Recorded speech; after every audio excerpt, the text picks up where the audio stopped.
கன்னியாகுமரி மாவட்டம் நாகர்கோவிலைச் சேர்ந்த பிரபல ரவுடியான ஆல்வின் மீது ஏராளமான குற்ற வழக்குகள் நிலுவையில் இருப்பதாக கூறப்படுகிறது. மதுரை ஆரப்பாளையத்தைச் சேர்ந்த ரவுடி சத்தியபாண்டி என்பவரை கடந்த ஆண்டு கோவையில் வைத்து அரிவாளால் வெட்டியும் துப்பாக்கியால் சுட்டும் கொலை செய்யப்பட்ட வழக்கில் போலீசார் ரவுடி ஆல்வினை கைது செய்து சிறையில் அடைத்தனர். பின்னர் ஜாமீனில் வெளிவந்த ரவுடி ஆல்வின் நீதிமன்றத்தில் ஆஜராகாமல் தலைமறைவானதாகவும் சொல்லப்படுகிறது.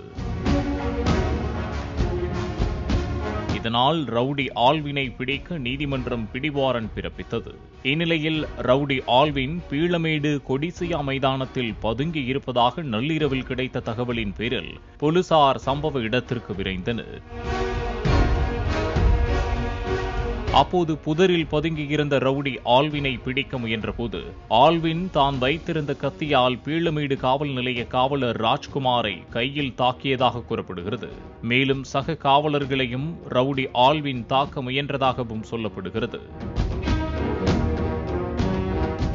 தற்காப்பிற்காக உதவி ஆய்வாளர் கார்த்திகேயன் ரவுடி ஆல்வினின் முட்டியில் துப்பாக்கியால் சுட்டதாகவும் அதில் ஆல்வின் சுருண்டு விழுந்ததாகவும் கூறப்படுகிறது.